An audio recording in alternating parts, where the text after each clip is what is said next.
I am Dr. Karthik Kumar, final year postgraduate from Madurai Medical College. Here I come to present a case of trauma in aspect of saving a polytrauma patient and inter-departmental perspective. Before my presentation, I thank state administration and my dean sir, Dr. Professor L. Arul Sundaresh Kumar, and my professor Dr. N. Danapan and Professor K.P. Saran Kumar for giving this opportunity to me. Next. Mr. Rangamali of age 38, resident of Mulayur, Dindikkal, came to GRH Trauma Care Center on November 5, 2024 at 12:50 p.m., who is referred from Dindikkal Medical College, who are met with a road traffic accident, two-wheeler with lorry on same day at 8:15 a.m. At Gopalapatti near Dindikkal.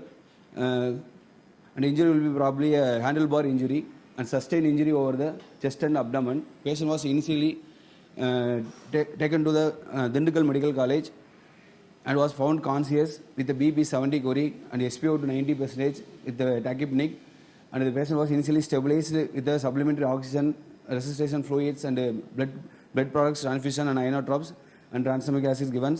Followed by patient was referred to Madurai GRH for further management by 108. At 12:50 p.m. we received the case at the trauma casualty and found that the patient was unconscious and gasping with the signs of circulatory failure of prolonged capillary time and cold extremities. Immediately we triaged the patient to red zone according to the TRI protocol and shifted the patient to resuscitation bay. By 12:52 p.m. patient was suddenly went to sudden cardiorespiratory arrest. Immediately code blue was activated and patient was resuscitated according to the ACLS protocol, and after the 2 cycles of CPR, ROC was obtained. Due to the poor GCS and for advanced airway management, we intubated the patient and connected to the mechanical ventilation. After the resuscitation, primary survey was done and it shows that on airway part the patient was intubated. The cervical spine stability was doubtful, so epileptic valve was applied. On breathing part, patient was tachypneic with SpO2 94% on mechanical ventilator, and the asymmetrical chest wall movement is there. Followed air entry also reduced on the left hemithorax, chest compression positive, bony crepitus is present. On circulatory part, pulse feeble with the heart rate 138 per minute, with prolonged CRT, with the cold extremity with the BP 70 Cori, with the MAP less than 65. And regarding GCS, GCS was 70 by 15. On exposure, temperature is 97 degree. Next. And EFOS was positive with the free fluid noted in Marison pouch and perisplenic area and pelvic area, indicating hemoperitoneum, and in left hemithorax barcode sign is positive, indicating left pneumothorax. IVC also collapsed, it will be less than 1 centimeter. Next. ECG shows sinus tachycardia with chest X-ray shows left pneumothorax with the cervical spine and pelvic X-rays are normal.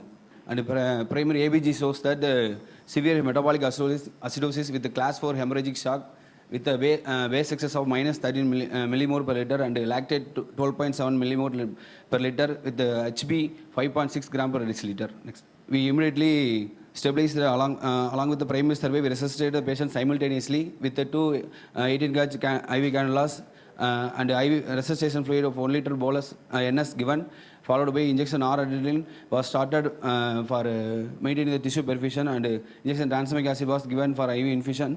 2 units of packet cell RBC was transfused immediately. In spite of this, patient ABC score was 3 and persistent hemodynamic instability. We activated the massive transfusion protocol. For left pneumothorax, we inserted left ICD. After the primary surgery, we reassess the patient and shows SpO2 98% under mechanical ventilator with the BP 80-60 and with the inotrope support and prolonged CRT time with the GCS 70 by 15. Next. On secondary survey shows that there is history of altered sensorium, history of vomiting, diaphoresis, chest pain and abdominal distension with nil significant ample history. Next. And head-to-toe examinations rule out the other external injuries except the chest and abdomen. Next. In checks, there is left pneumothorax and ICD was inserted with adequate air column and abdomen distended rigidity present. And primary investigation showed that the severe anemia with HB 4.6 with elevated total count with thrombocytopenia and rearranged coagulation profile. And our presumptive diagnosis was road traffic accident with blunt chest and abdominal injury with the left pneumothorax, status post left ICD with the class 4 hemorrhagic shock, status post cardiac arrest. And we continue the management with the mechanical ventilation and blood and blood products transfusion and non-renal support and higher antibiotic and other supportive management. Next, by 1.5 hours of admissions, we got all the expert opinions from the needed specialties, and we planned for ship the patient for emergency laboratory for damage control surgery. Within 2 hours after the primary stabilization, we shifted the patient to EOT. And the patient was surgery was started by 3 p.m. and intraoperative findings shows that grade 5 splenic injury with the shattered spleen with the chemoperitoneum of 4 liter with the blood clot 280 ml with the 10x8 retroperitoneal hematoma. Intraoperatively, urologist and surgical gastroenterologist opinion was obtained and proceeded with the splenectomy and primary peritoneal lavage was done. Finally, the hemostasis achieved by totally 8 units of blood and blood products transfused by half volume pre-operatively and half volume intraoperatively, and along with the damage control surgery of emergency laparotomy with the splenectomy and primary peritoneal lavage. And the serial ABG monitoring at regular 2 intervals shows the signs of resuscitation from the lactate clearance of 12.7 to 2.3, and with the base excess reduction of minus 13 millimole to minus 3.9 with the rise of HB from 5.6 to 8.5.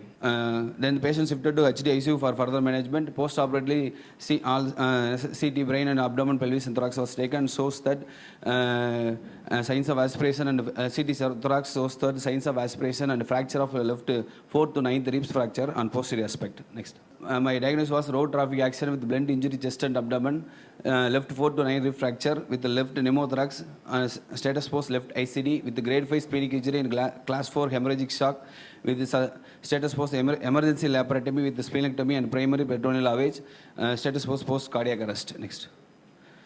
Post-operatively, patient was managed in HD ICU. Patient was improved, hemodynamically stable and slowly weaned out from the inotropic mechanization on POD2. Antibody escalation done for sepsis. Patient transferred to general surgical ward on POD5. After complete recovery, patient was discharged on 25/11/2024 at 2 p.m. from GRH Madurai. On conclusion, polytrauma is on the rise. 20 to 30% of daily GRH admission are polytrauma. Algorithm-based management and effective formation functioning of emergency department TAI have contributed to a successful outcome. Team-based approach is our strength. Thank you.